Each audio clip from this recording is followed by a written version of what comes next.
Everyone talks about the rule based international order. But what if the story we have been told about is only half true?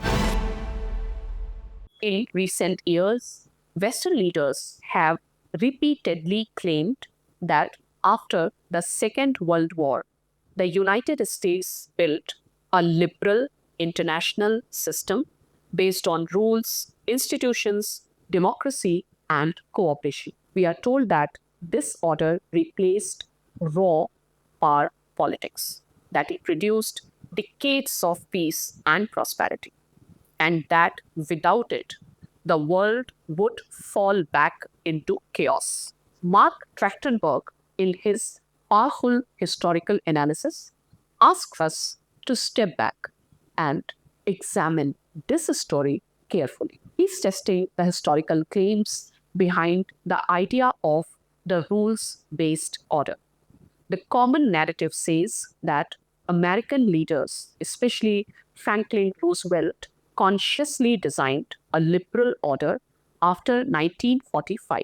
Institutions like United Nations, IMF, the World Bank, and NATO were created to bind states together under shared rules. The United States supposedly limited its own power through these institutions, and in return, other states accepted its leadership. This bargain, we are told, created stability. But Trachtenberg asks a simple question: did American leaders really think this way in 1945?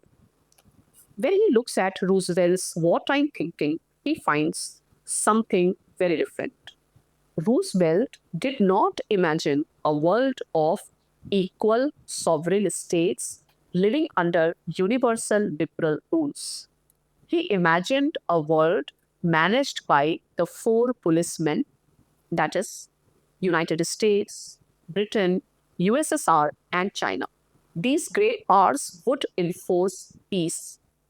Smaller states would not shape the system. In fact, Roosevelt was open to arrangements that looked very much like spheres of influence. That does not sound like the liberal international order as it is described today. Trachtenberg then turns to institutions. Liberal internationalists argue that institutions like NATO restrained American power and reassured allies. They say the United States bound itself inside rules and procedures, which made its leadership acceptable. But when Trachtenberg examines NATO closely, he finds that it did not really tie America's hands.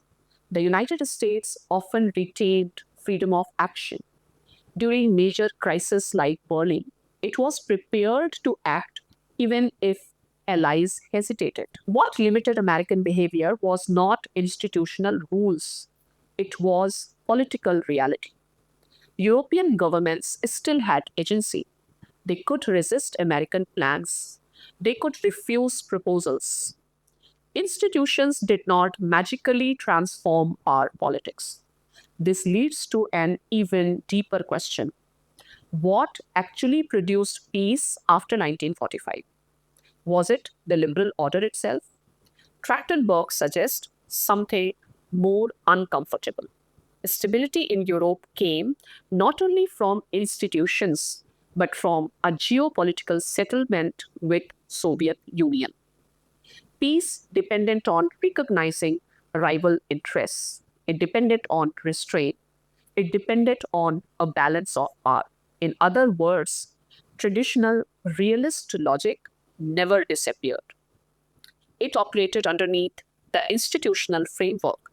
This does not mean the rules based order is meaningless. Trachtenberg is not dismissing institutions. What he is doing is challenging exaggeration. He's pushing back against the idea that the liberal order was consciously designed as a grand moral project and that it alone explains decades of stability. His argument is historical and analytical. He shows that the post war system evolved through power struggles, compromises, and strategic calculations. It was not a perfectly planned constitutional order. It was shaped by necessity.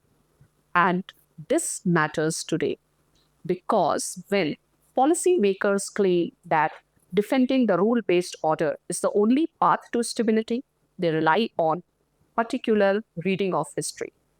Trachtenberg forces us to examine whether that reading is accurate. If the post war peace rested partly on power balancing and recognition of rival spheres, then maybe alternative approaches to order are not as unthinkable as they are often portrayed. In the end, Mark Trachtenberg is not attacking liberal internationalism. He's doing something more valuable. He's reminding us that history is complex, that institutions did not replace power politics, and that understanding how order actually emerged is essential before we prescribe how to preserve it. Because if we misunderstand the past, we risk misunderstanding the future.